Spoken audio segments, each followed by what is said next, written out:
নমস্কার, আমি বিশ্ব মজুমদার। নিউজ 18 বাংলায় আপনাদের প্রত্যেককে স্বাগত।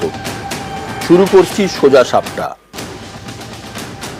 আজ অনেক ঘটনা ছিল, অনেক ঘটনা আছে, তা সত্ত্বেও আজকের বিষয় আমাদের প্রতিবেশী দেশ বাংলাদেশ। ঝড়ের পিঠে সওয়ার হয়ে বাংলাদেশের কুর্সিতে বসেছেন মোহাম্মদ ইউনূস। অস্থায়ী সরকারের প্রধান উপদেষ্টা তিনি। দেশের হাল ফেরাতে নোবেলজয়ী অর্থনীতিবিদদের উপর ভরসা রেখেছেন বাংলাদেশের মানুষ। ইউনূসের সামনে এখন অনেক চ্যালেঞ্জ, অসংখ্য। দেশ জুড়ে হামলা, লুট, এখনো বন্ধ অধিকাংশ থানা, রাস্তাঘাটে পুলিশ নেই, একের পর এক জেলায় আক্রান্ত সংখ্যালঘুরা, ভারতে ঢোকার জন্য বাংলাদেশ সীমান্তে হাজার হাজার মানুষের ভিড়, যে ছবি বুঝিয়ে দিচ্ছে এখনো সবকিছু ঠিক হয়নি বাংলাদেশে। স্বাভাবিকভাবেই প্রশ্ন উঠছে, নৈরাজ্য থেমেছে, শান্তি কবে ফিরবে ওপার বাংলায়? প্রশ্ন আইন শৃঙ্খলা নিয়েও, প্রশ্ন রাজনীতির গতিপথ নিয়েও।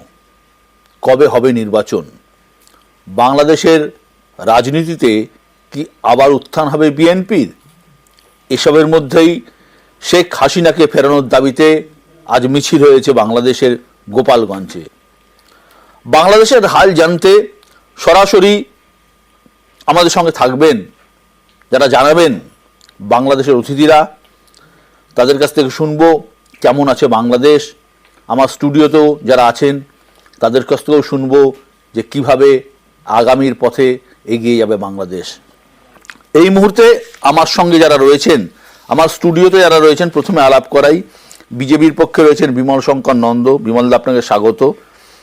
রয়েছেন তৃণমূল কংগ্রেসের পক্ষে বৈশ্বনাথ চট্টোপাধ্যায়। বৈশ্বনাথ, আপনাকে স্বাগত। রয়েছেন বিশিষ্ট আন্তর্জাতিক সম্পর্ক বিশেষজ্ঞ অনিক চট্টোপাধ্যায়।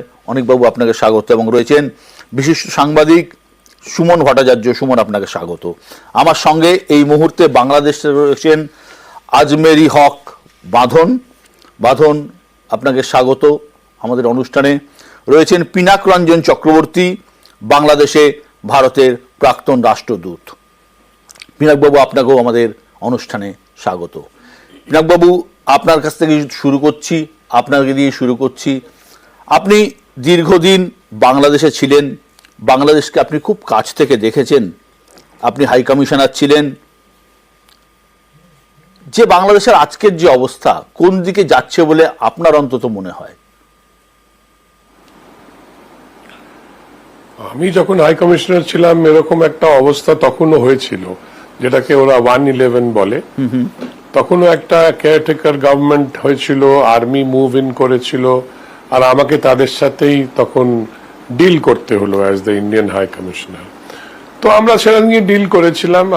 আপনাদের মনে থাকবে 2008-এ প্রথম ট্রেন চলেছিল, ওটা কিন্তু ওই কেয়ারটেকার গভর্নমেন্টের আন্ডারেই হয়েছিল। অনেক কিছু আরো কাজ হয়েছিল তখন, সিকিউরিটি রিলেটেড ছিল।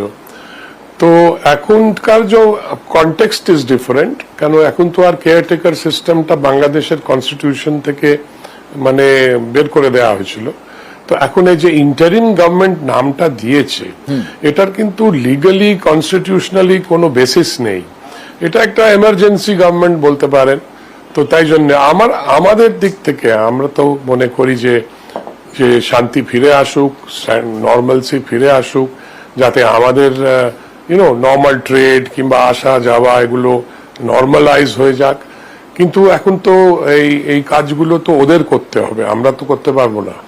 তাই জন্য ওদের বসে ইমিডিয়েটলি পুলিশকে ফিরিয়ে আনতে হবে। পুলিশ তো স্ট্রাইকে চলে গেছে।